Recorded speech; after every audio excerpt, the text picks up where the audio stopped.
Okay, so I wanted to start out this lesson again on color back with value, because if you don't have your values correct with your color, then your whole composition, your paintings are going to fall apart. So you have to have a plan basically set up before you start painting, how you're going to organize your values, what sort of statement you're going to make, and how the overall impression is going to be as far as whether it's going to be one of four tonal plans. This is the Andrew Loomis tonal plan, and he had four different plans, one beginning with a dominant light value gray, or a medium value, or a dark gray, or black. So depending on what was the dominant tone in the composition, it'll change the sort of emotional expression and the whole feel of the painting. But that has to be kind of predetermined before you begin.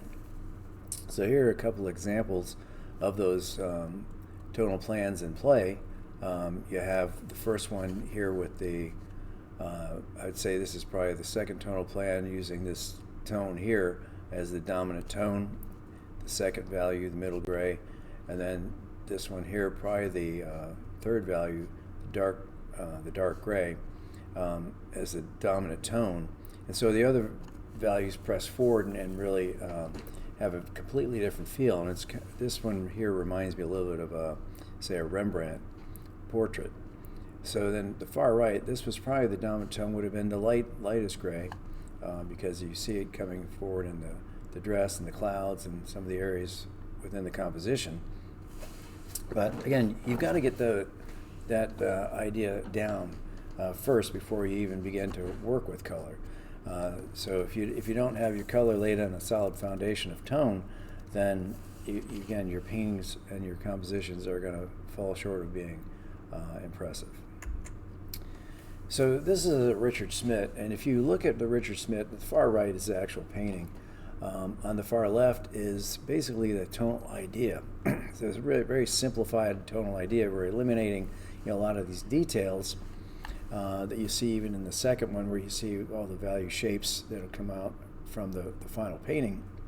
But on the far left is a simple idea, okay? And that's what you want to start with. You want to pare down to where are your four values going to be, and clearly here the lightest value is the swans, and they stand out because they're being surrounded by mostly by the third value, the dark gray, and some of the middle gray, but for the most part, the design is primarily into the darker gray. And so there's some of the black in some areas to kind of give a little bit of more contrast, but in the end, see, that's why the color works, because all these values in here come together in a way so it's not so broken up, and that presents these other shapes, the shapes of the swans, more clearly. So that's what you've got to think about before you start painting, and make sure that your value relationships are going to work within your composition. So you want to start out by doing thumbnail sketches. So that's what we're going to do tomorrow. Is we're going to do thumbnail sketches again of a composition, and I want you to find an image you can work with, something simple like these, that you can just do a simple drawing, quick drawing, and then do a quick value study from, and get your compositional idea laid out, your main idea, where your lightest and darkest shape's going to be, what is going to be the dominant tone, and again, keep it simple.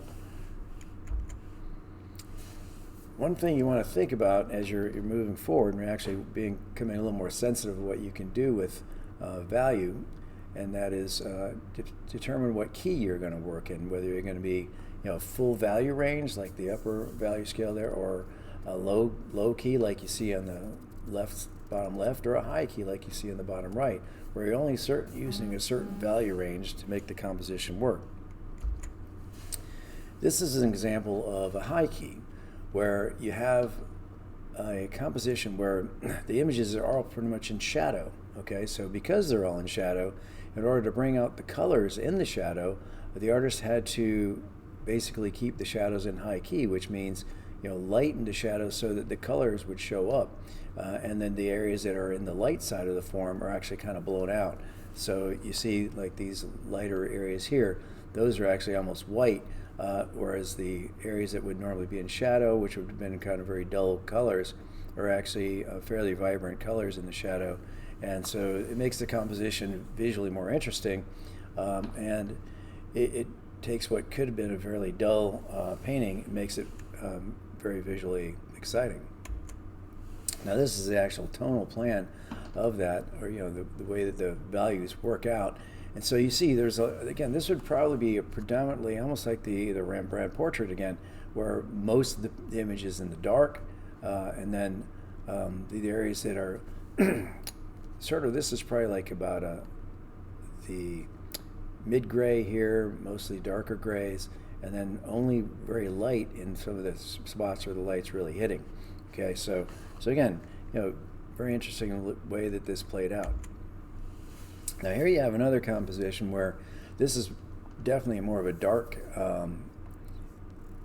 overall dark value set. So this is probably like at least this is probably more like in the almost black background, black dominant tone. And so you have it where you have the values of even the lightest parts of the composition are somewhat dark, but and there's only a few areas that actually go into a lighter range of value. But what that does is actually give those areas more emphasis within the composition. So again, depending on what you want to have happen. And one of the interesting things about this, and if you were to think about it as the tonal plan, let's look at it here, there's a whole lot of this that really just kind of vanishes and kind of blends one area into the other. And there's only a suggestion of form, and it doesn't really become concrete until you see in the front of the face and the eyes, these shapes here, and some of the shapes on the braids in the hair. Those are only areas that really kind of come into clarity. Everything else kind of fades away. And so because of that, those are the areas of most interest that the artist wants you to see and focus on, and they just kind of let the rest of it kind of fade into the background. And they're doing that really successfully with tone, because if those tones weren't close enough together, it would really stand out that the shapes weren't defined well. But because there's a very close connection between the values here and here, you don't really, it seems believable that they just somewhat disappear.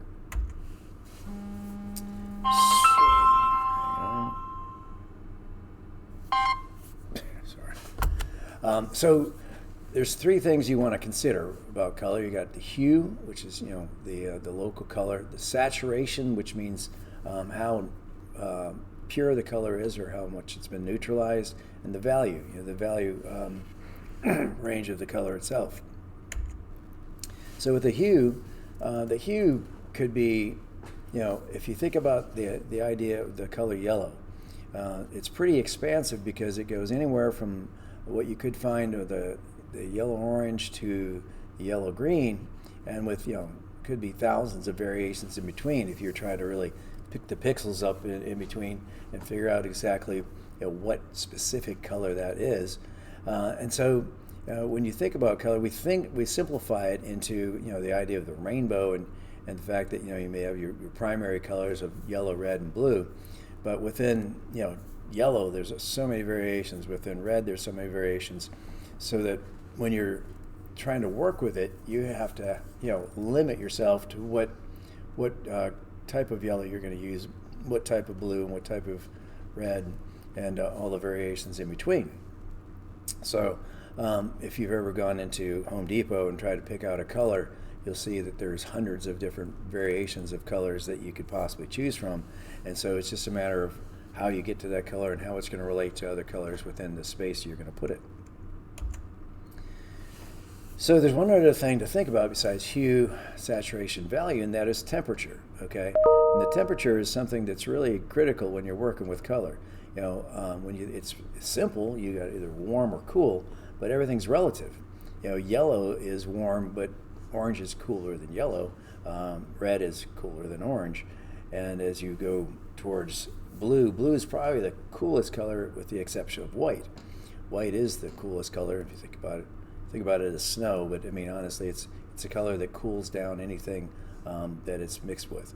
Okay, so again, when you're working with space and you want to move space, you have to think about the fact that warm color is going to press forward, cool color is going to press back, and it's all relative. So a green's warmer than blue.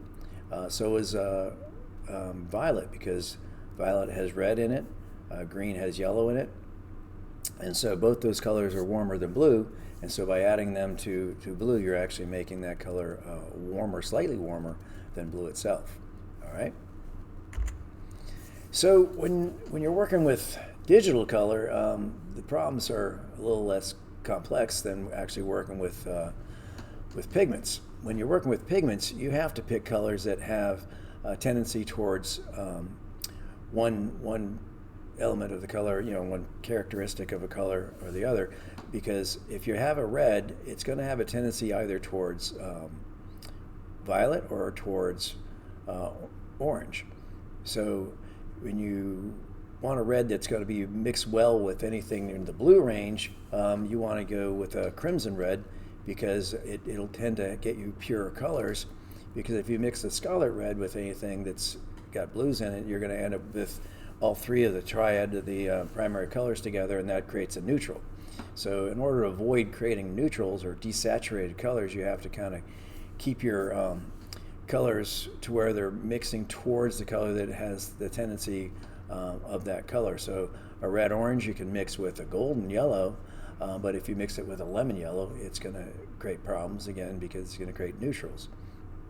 So if you're trying to create pure saturated colors, you want to keep your blues with lemon yellows. You're going to with a cyan blue that has more of a greenish tone to it, and then blues that are going to go towards purples. You're going to want to have more of an ultramarine or a cobalt blue that'll have more of a slightly purple tendency to it. So anytime you cross over and you get colors that have all three colors together, you're going to get a neutral. So that's what you're seeing down here. So a lot of the earth tones are basically just neutral colors that have all three of the yellow, red, and blue mixed together. And so by doing that, most of the colors you're going to work with are neutrals. It's just a matter of controlling how you want those colors to work together in the composition. And so let's look at this. Okay, so when you look at how colors work, most colors you're going to work with, and particularly in the Impressionist period, they would use complementary colors to create neutrals or grays, and the shadow colors for the primary color, or the color of the local color of the form. So if you had a shape like an orange that was, the local color is orange, and you had it going into shadow, you would actually use blue to create the shadow colors. And somewhere between orange and blue, you're going to get the different types of levels of saturation of that color. So an orange with a little bit of blue added to it, you'll get a muted orange, slightly gray down orange. And the more blue you add to it, you're going to get a chromatic gray. And the chromatic grays are interesting, because a chromatic orange gray is going to be, you won't notice it being quite as orange until you see it next to a chromatic blue gray, and then the two will actually emphasize one another's original color. Okay, so the chromatic gray orange will actually appear a lot more orange when it's set on top of or next to a chromatic gray blue. So in the center, you get an achromatic color, and achromatic means it's a perfect balance between those two. And so really the achromatic is almost like the bridge between those two colors, and allows you to transition between the two when you're mixing colors, and when you're actually blending from the light to the dark side of a form, where you're using the complementary color to create the grays. It'll actually transition well and blend well in the transition areas between the light and dark side of the form. So this is a color wheel where it's showing you the different saturation levels at the original color in its purity, in its pure saturation. So here you have orange and red violet and violet, and then you have their chromatic grays, and you have their muted. First level is the muted grays, or muted color, then the second level is the chromatic grays. And the center, the center of all the colors is the same, because it's the balance of all three of the primary colors.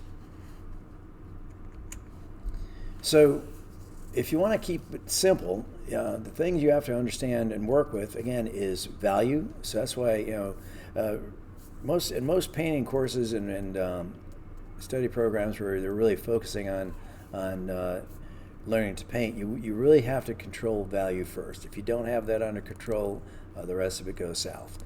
But the second thing, when you start working with color, if you just understand temperature, okay, it'll make it relatively easy to work with color.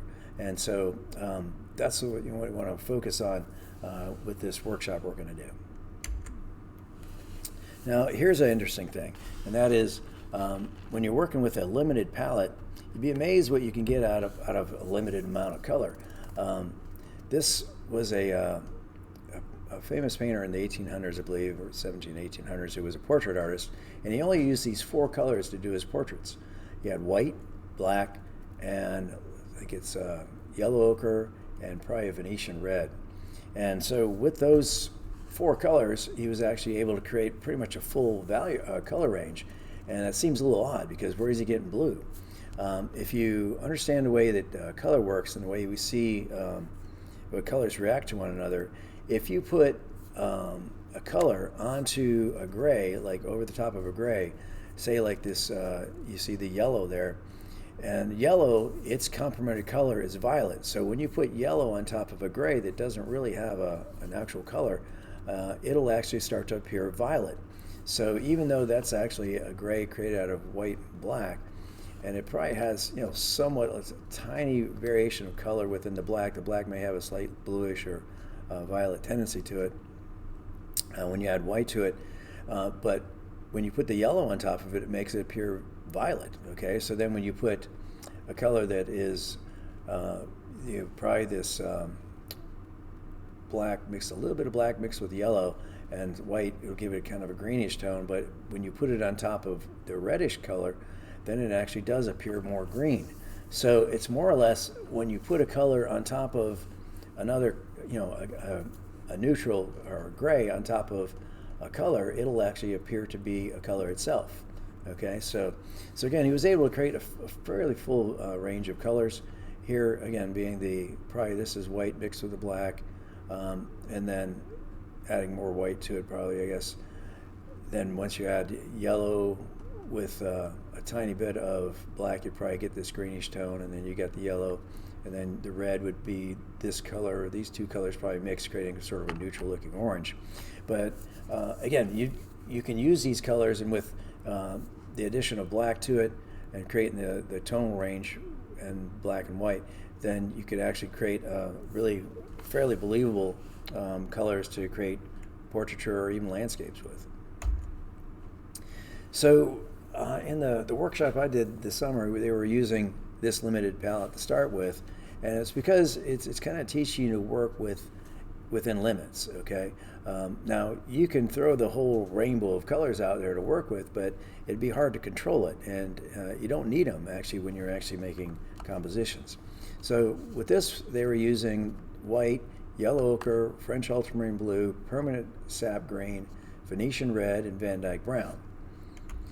So to see that in the color, how it relates in the color wheel, you see the sap green down here. It's a fairly saturated green. So if it were closer to the center, that's where the neutrals are. All right, that's where the pure balance between, the red, yellow, and blue in the center. That's going to be a neutral color, which is going to be kind of brown. All right, but here the blue, again, this blue is a fairly rich blue, so it's pretty close to the outer edge. When you see the Venetian red, it's actually pretty far in, but it appears more red when you see it next to the blue or the green or even the yellow, because it has more of a tendency towards red than those colors do.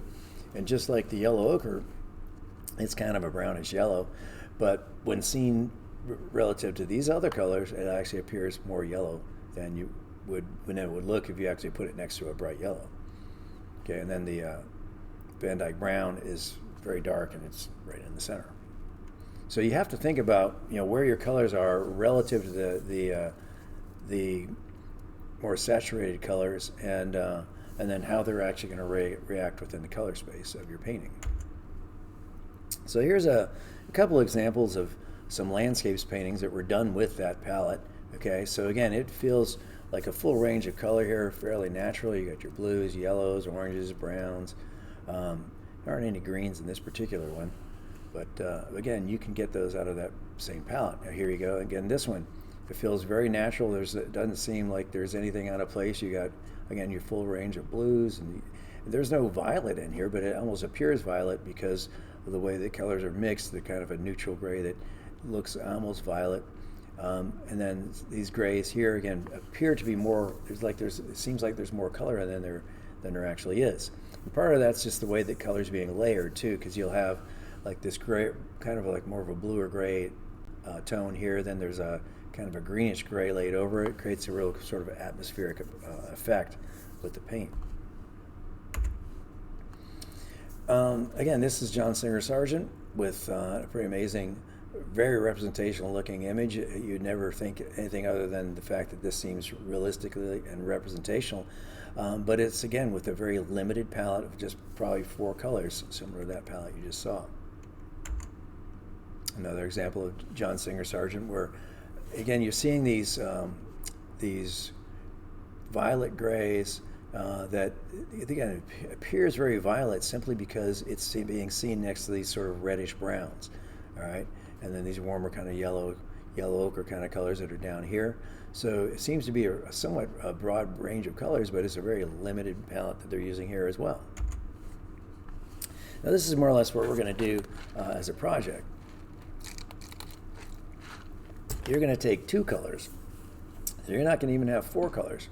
You're only going to have 2 colors, and you have to make those colors create the colors that you need for your composition. So this is a realistic portrait done with just 2 colors, orange and blue. And so it's pretty amazing how much variation you can get within these 2 colors, because if you add a tiny bit of blue to orange, you can create all these colors that are in here. The little bit more you add, get the darker tones.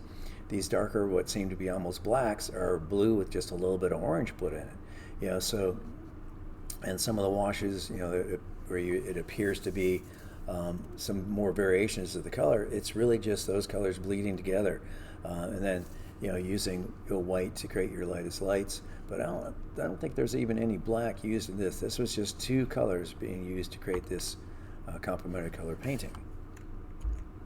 Now here's another example, and this was something we used to do at the Art Institute, where they had to do squares, and they had to change color from one square to the next, and so maintain the tone but changing color.